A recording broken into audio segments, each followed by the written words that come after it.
So the lecture for Chapter 3 takes the next step in the progress of studying European exploration, settling of the Western Hemisphere, displacement of Native Americans. First, we started predominantly with the Spanish. In Chapter 2, we talked about how the British start to establish themselves as a power. Chapter 3 is essentially setting the stage for what is colonial America as we know it as Americans today. Oftentimes, especially at younger grade levels, you will, like in elementary school, you will learn about colonial America, and so you're starting in the 1700s. You're starting that conversation in the 1700s. Usually the French and Indian War, which was the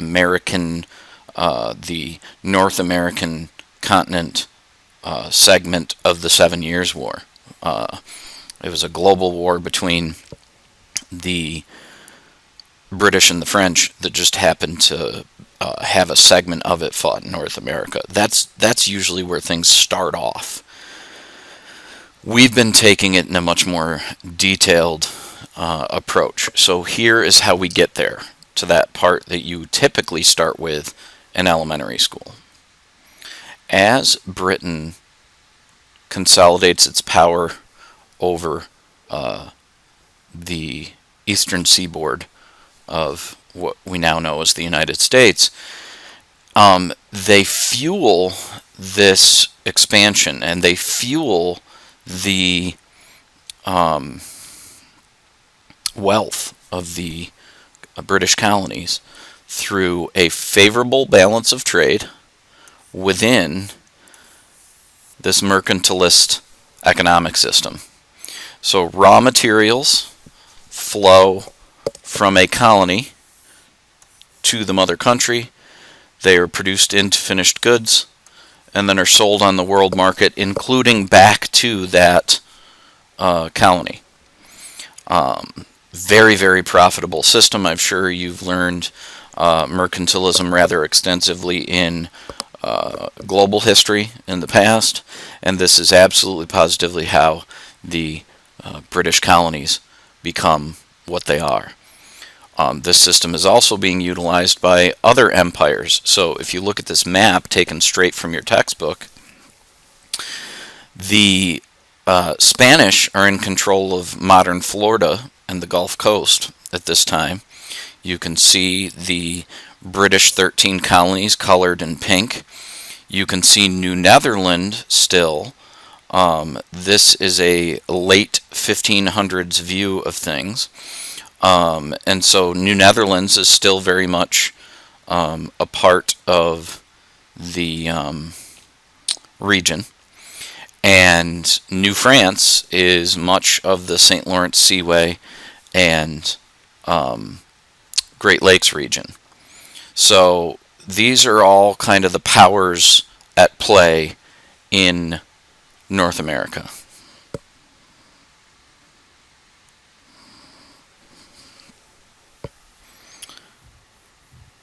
So eventually, the British are not going to want the Dutch around anymore. They're going to want to muscle the Dutch out of the Hudson and Delaware River valleys that they had been pretty dominant in the trade markets there for a long time. The Netherlands doesn't really see their North American holdings as sustainable. So they think, that's too far away. We have other things in other parts of the world that are more important to us. So they more or less, they go away without a fight, and they let the British take full control of their British colonies. So that's how the Dutch kind of exit the equation, is the British muscle them out and they don't really resist. Now, this transition from the Dutch and the British is quite familiar, actually, to the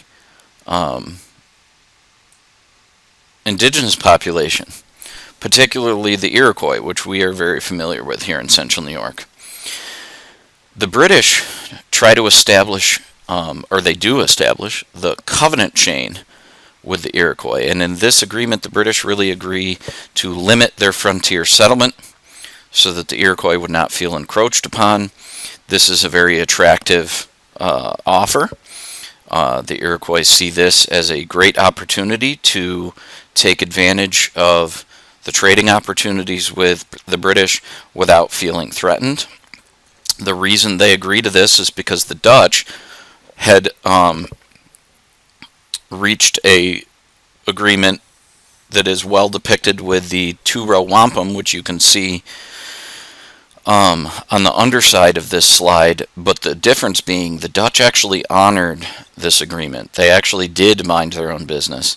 The British ended up not being able to honor this, particularly because a lot of these indentured servants and British military members who are getting out of service, they want land. And so they're going to start encroaching on native lands without the permission of the British government. The British government, as a matter of fact, at the end of the French and Indian War, issues the Proclamation of 1763 saying you cannot go into these frontier territories. And it's one of the big reasons that lower class people actually start to turn against the British. There's very little that taxation without representation, again, one of those elementary school sayings, that's more in the New England colonies and bothers people like John Hancock a whole lot more than it bothers lower class people. They don't pay that many taxes because they don't do that much formal economic exchanges, whereas access to land is very important to them. Now, the origins of American slavery, what we now know as the slave system, from the 1700s onward.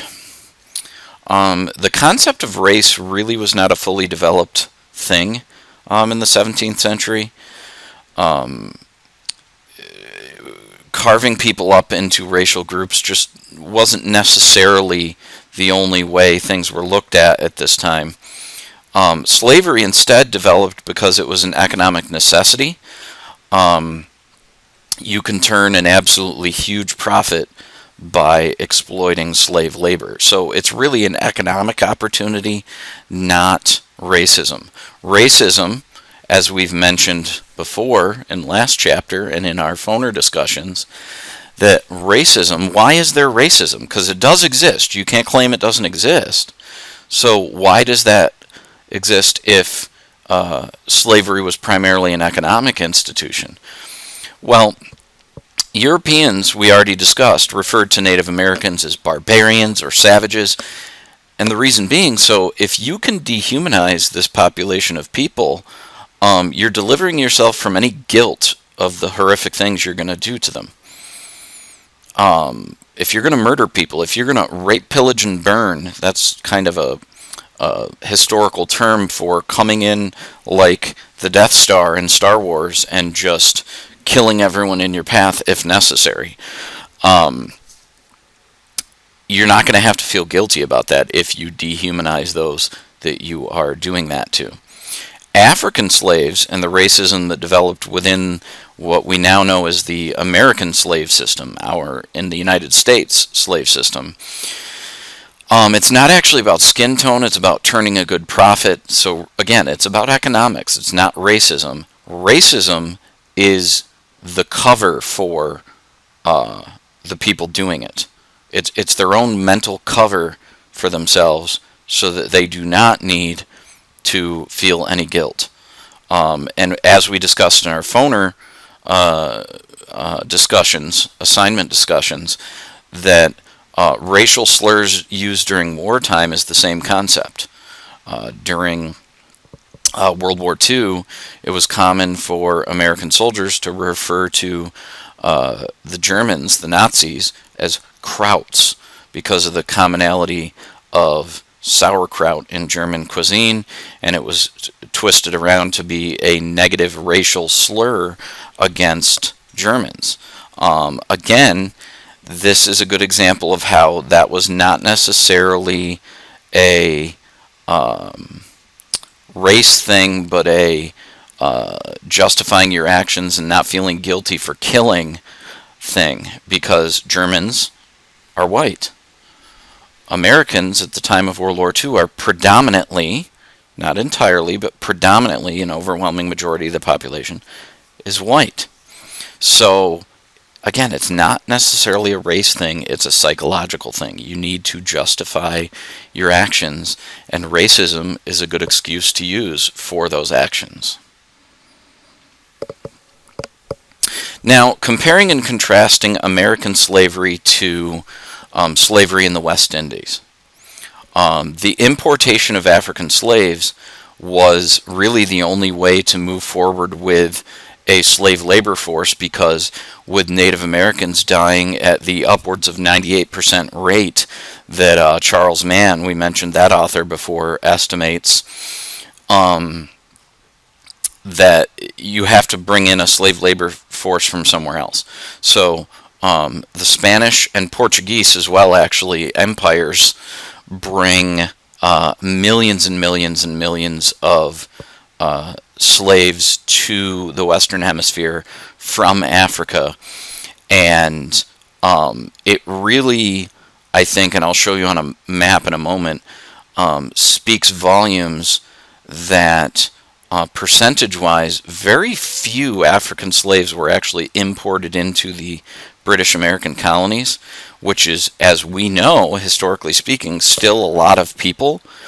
So to speak to the scale of this, if you look at this map, you can see that the Portuguese actually brought in to what is today Brazil 32% of all slaves between 1460 and 1770, as this map is labeled. About a third are brought only to the Portuguese Empire. Spanish, British, French, Caribbean, Dutch colonies in South America, you have other large numbers, and then only 4% of all slaves leaving West Africa are brought to the British American colonies. And we know the sheer numbers that are being brought. So if you can picture those numbers, and then picture how big of a number this must be if we know how significant that number is. So it looks so small on a map, 4%. But when you know just how many were brought, and then you proportionally think about that, and think about the number of lives lost in Portuguese sugar plantations, it is mind-boggling to even wrap your brain around that. You can see also the decks of a slave ship depicted on the right. Normally this is actually a horizontal view. I had to turn it vertically to fit it on the slide with this map.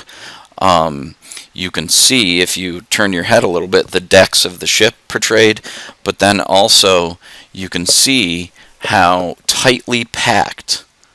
These are all individual, like I could barely get the pen to make the marks.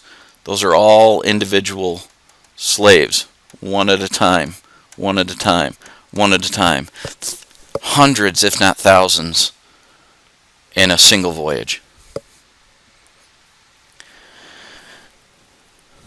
So as slavery develops in the Chesapeake, so again, the Chesapeake Bay colony, which comes to be known later as Virginia, as slavery develops and as they start to justify this slave system racially, they start passing laws, such as the 1662 law that says when a a baby is born where one parent is free and one is slave, the condition of the child follows the mother. And you think, oh, okay, so they just randomly chose. This was not random at all. If a slave owner was to sexually abuse one of his female slaves, and it resulted in a pregnancy and a birth of a child, that child expands the slave holdings of that slave owner, and they would then own their own child as a slave. Disgusting, I know. Disturbing, I know. But very, very common, unfortunately. Now, some relationships were more consensual. For example, Thomas Jefferson had an affair with one of his slaves. Her name was Sally Hemings. She's depicted here, the only known depiction of Sally, here on the right. It was consensual. Sally was not abused. Sally had a loving relationship with Thomas Jefferson, who was also married, by the way. So he's not exactly like, free and clear just because he is not sexually abusing Sally Hemings. He is cheating on his wife with one of his slaves. And yes, he did own numerous slaves that happened to be his own children.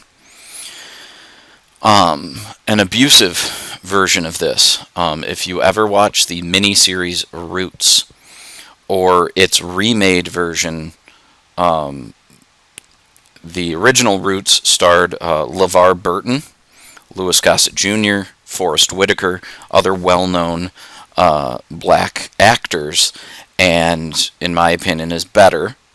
First of all, it's more detailed. Second of all, it's hard not to nostalgically appreciate the original over a remake. But the remake is not bad by any means, and the remake actually depicts quite well one of the characters in the show indeed being raped by her owner, who ends up fathering a child with her due to that sexual abuse.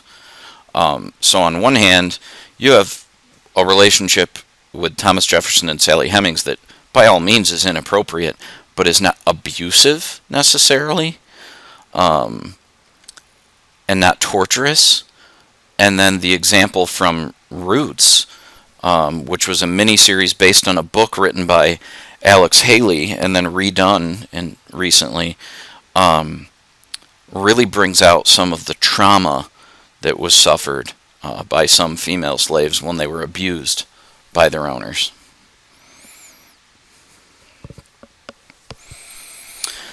Why did we make this transition from using a lot of indentured servants to African slaves? It's not only a cost benefit, it's not only an economic benefit, but Bacon's Rebellion helps to explain this as well.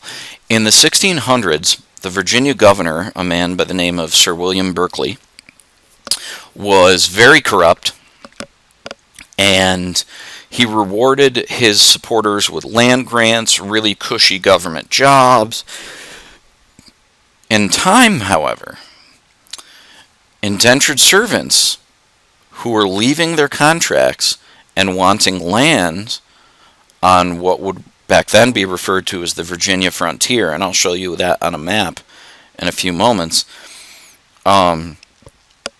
they wanted further settlement of Virginia's frontier, and much like the proclamation line that is later to come, Berkeley wants to avoid any crazy conflicts with Native Americans. He also doesn't want to disrupt the fur trade. He likes things as they are. He's rich. His supporters are rich. They're all living the dream. And when these indentured servants want land, that is a threat to the status quo. Now, there's a wealthy planter named Nathaniel Bacon who was really more or less jealous that he was not in Sir William Berkeley's inner circle. And He openly rebels, gathers armed supporters, predominantly these indentured servants who want more land, to overthrow the Virginia governor. It works initially, but the British send warships to reestablish law and order. Does this sound familiar? It sounds a lot like the American Revolution. By this time, Nathaniel Bacon had already died of disease, but a lot of his followers are hung and put on display as an example of, do not mess with the British Empire. Now, the land policies loosened up a little bit to prevent more rebellion, but because these freed indentured servants had been Bacon's biggest supporters, it leads the British to want to seek a different labor source, a different cheap labor source, because they don't want to have these problems again. These loosening land policies, too, have an extremely adverse effect on Native Americans because they had once been promised that their lands would not be encroached upon, and yet when the British loosen their land policies, they are indeed encroached upon. Here are the maps I referred to that I would show you what was known then as Virginia's western frontier. Areas that are now completely different states today.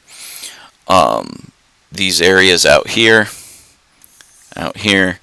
those were not very populated at all, and it's where the indentured servants in Bacon's rebellion were most interested in settling. So anyway, this slide summarizes how you transition from indentured servants to chattel slaves. Chattel meaning lifelong slaves that you own for the duration of their life. To avoid these future rebellions, Virginia comes right out and openly encourages more chattel slaves rather than indentured servants as a source of labor on tobacco plantations. And as the number of indentured servants dropped off very seriously after Bacon's rebellion, Virginia wrote into law that their freedom would include 50 acres of land. So this is that easing of land policy that kind of temporarily pleased these indentured servants, but to avoid actually having to give out too much land, they stop bringing in indentures and start bringing in more chattel slaves. Again, these new laws, these loosening of the restrictions on land settlement impacted Native Americans the most due to the fact that these land claims encroached farther and farther west into territories that had been promised by the British Empire not to be settled. At this point, chattel slavery expands very rapidly. Conditions in Britain improved, so very few peasants were leaving for America, signing those indenture contracts, which were hard to come by to begin with because they're transitioning away from them so they don't have to deal with those rebellions again. Those who did leave chose to settle in places like Pennsylvania, where land was cheaper or sometimes even free. It was definitely more accessible than Virginia because the climate of a place like Pennsylvania really only allowed for foodstuffs farming, which is very attractive to somebody who wants to simply raise a family, grow crops, and live a self-sustaining life. If you wanted to grow cash crops, you couldn't go much further north than the Virginia, Maryland area. The climate just was not conducive further north than that. The British slave trade was once a monopoly run by the Royal Africa Company too, which kept prices on African chattel slaves extremely, extremely high. Whenever there's a monopoly, prices are going to be high. Once multiple companies are actually involved and there's a lot more competition between those companies, it drops prices dramatically because they're all trying to undercut each other. By 1700, slaves accounted for over 10% of Virginia's population, and by 1750, more than half of Virginia's population was comprised of slaves. There are strict laws put in place regulating slavery, as well as the everyday lives of freed blacks. And that is, again, yes, racist, but more an economic necessity than something that was deeply embedded racism. Today we know of racism as deeply embedded. Well, where did it get its roots from? It's always traced back, almost always, to who stands to profit, who stands to make money. In New England, you had the Salem witch trials, which were pretty crazy if you've ever learned about them. Most women accused of being witches were beyond childbearing age. They were often outspoken, economically independent, or maybe estranged from their husbands, maybe somebody that had never been married before. Translation: anybody violating traditional gender norms. If you weren't subservient to your husband, if you wanted a voice in, say, local town hall meetings, if you refused marriage, you were seen as an odd duck, and that could be explained, if accused of being a witch, it could be explained that way. A witch's power supposedly challenged both God himself and the standing of men as rulers of society and the heads of household. I know that sounds crazy to us today. That was taken very seriously in this time. In the case of Salem especially, accusations were usually a way of getting back at one another. And in English class, you often read The Crucible by Arthur Miller. And The Crucible is absolutely mostly people pointing fingers at each other and settling old scores with people. And the people that were making the accusations knew the person wasn't a witch, but they knew that they could punish them in some way by accusing them of being a witch. So, very crazy, crazy time.